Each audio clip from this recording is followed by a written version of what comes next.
কিছু হারানোর শব্দ হয় না, শুধু নীরবতা বেড়ে যায়। আমি বুঝলাম কেউ নেই, তবুও কেউ ছিল আমার ভেতরের কোথাও। তোর নামটা আজও ডাকি না, ডাকলে যদি সত্যি হয়ে যাস। কারণ তুই ছিলি না কখনো, তবুও হারিয়ে গেছিস নিঃশব্দে।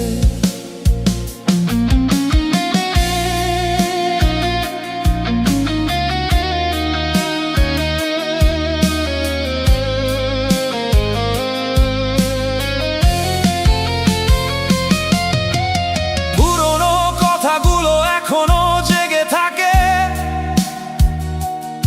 রাতের অন্ধকারে, আলো হয়ে। তোর খেয়েছিস তো বলা সেই শব্দগুলো আজও বুকের ভেতর ধাক্কা দেয় চুপচাপে। কণ্ঠগুলো বাজে একা একা, কিন্তু সেই স্বরটার আমার নয়। আমি নিজেকেই বোঝাই কিছুই ছিল না, তবুও কেন সব কিছু মনে হয়। তুই কি সত্যি ছিলি নাকি আমার কল্পনার ভেতর গড়া এক শহর, যেখানে শুধু তোরই হাসি আর আমার একলা অপেক্ষা। আমি ছুঁতে পারিনি তোকে, তবুও স্পর্শটা রয়ে গেছে নামহীন সম্পর্কের ভিতরে। কত অজানা ভালোবাসা জমে গেছে।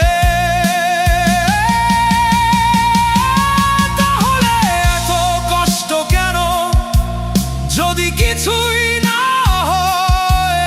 আমি ভাঙলাম কেন? নাম ছিল না আমাদের, তবুও হারালাম কেন? তুই কিছুই ছিলি না, তবুও সব কিছু নিয়ে গেলি কেন?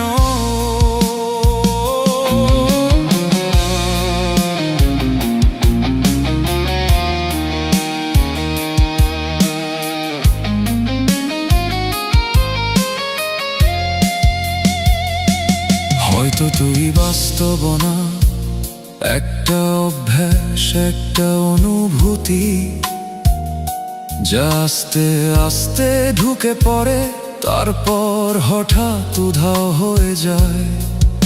আমি আজও খুঁজি কোন ভুলে তুই হারালি, কিন্তু উত্তর আসে না, কারণ প্রশ্নটাই ছিল অবৈধ।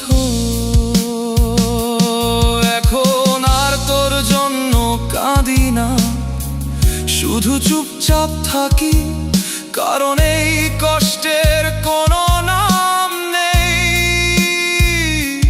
তবু এইটাই আমার জীবনের সবচেয়ে সত্যি গল্প।